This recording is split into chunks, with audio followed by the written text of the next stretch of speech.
গরু সেবা দিয়ে মায়ের কিন্তু সকালটা শুরু হয়। তোমরা আজকে দেখো মা কী কাজ করে সকাল থেকে, তো তোমাদের আমি দেখাবো।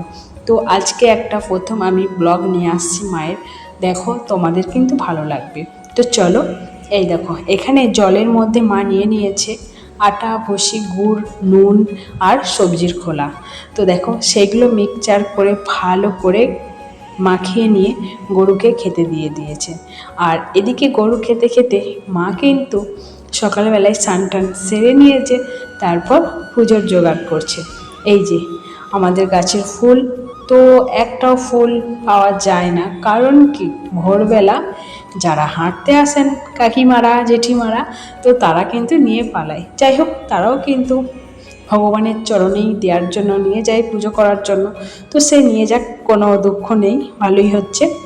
তো এইদিকে দেখো মা এখানে গায়ে দিতে বসে পড়েছেন।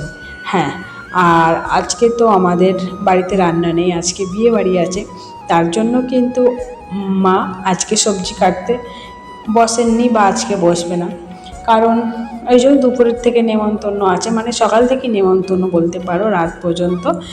আর তার জন্য মায়ের যা কাজ করে নিচ্ছে, আর আমাকেও কিন্তু সবজি কেটে হেল্প করে আর কি। তো দেখতেই পাচ্ছ, আর গরুগুলোর কিন্তু গাগুলো খুবই নোংরা হয়েছে। আর এই যে মাঠের ঘাসগুলো খাচ্ছে, তার জন্য ওরা পাতলা পায়খানা করে, তো তার ওপরেই শুয়ে পড়ে, তো তার জন্য ওদের গায়ে লেগে যায়। আর বৃষ্টিতে আবার মাঠে নিয়ে যাবে, আর ভিজতে ভিজতে তাদের গা থেকে আবার সব নোংরা পড়ে যায়। যাই হোক, এইভাবে কিন্তু চলছে। আর এখানে দেখো বৃষ্টি হবে বলে মা আগে থাকতেই ঘুঁটেগুলোকে খুলে রেখে যাচ্ছে, না হলে যেগুলো শুকিয়ে গেছে আবার বৃষ্টির জলে ঝাপটা পেয়ে ভিজে যাবে। আর এখানে মেঘটা কেমন ধরেছে দেখো।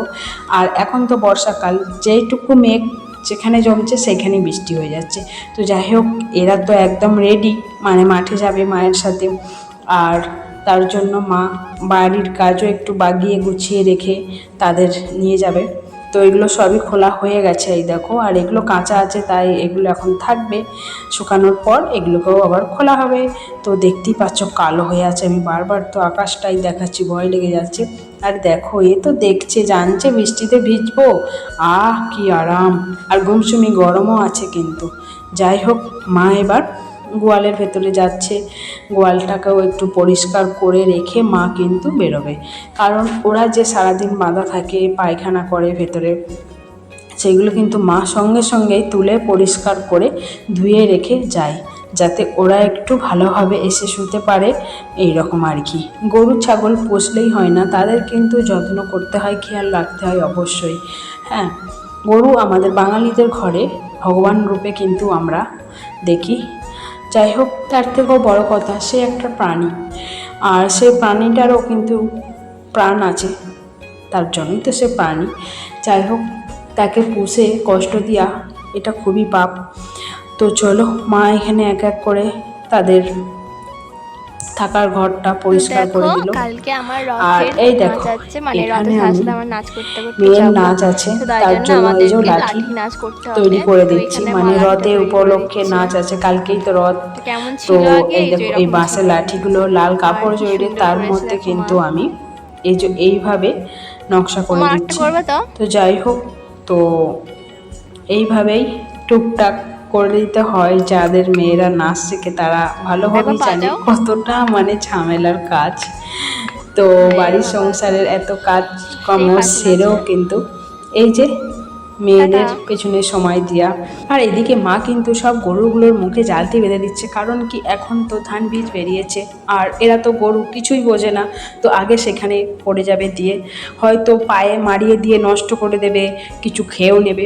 তার জন্য মা এই মুখে জালতিটা বেঁধে দিচ্ছে। আর এই বেঁধে দিলে কিন্তু ওরা অতটা আর মানে নামবে না, জানে মুখে খেতে পারবো না। আর এদিকে দেখো ডাবার মধ্যে ঘাস আছে, খড় আছে, সেগুলো কিন্তু ওদের ভালো লাগছে না, কারণ কি এখন যাবে মাঠে নিজের ইচ্ছায়, যেখানে ফাঁকা মাঠ আছে, প্রচুর ঘাস বেরোয়, এখন বর্ষাকাল জল হয়েছে বৃষ্টির, তো সেই জলের মধ্যে কিন্তু ঘাস বেরোয়, এগুলো ওদের খুব ভালো লাগে। তো যাই হোক, আমি আজকে বলেছি যে আজকে আমাদের নিমন্ত্রণ আছে, তার জন্য এখানে দেখো মা বসে পড়েছে, একটু সাজুগুজু করে এসেছে। আমাদের গ্রামের ঘরের ব্লগ তোমাদের কেমন লাগলো অবশ্যই কিন্তু জানিয়ে যাবে। এরপর আবার একটা নতুন ব্লগ নিয়ে আসবো, এটাই কিন্তু আজকে প্রথম ব্লগ।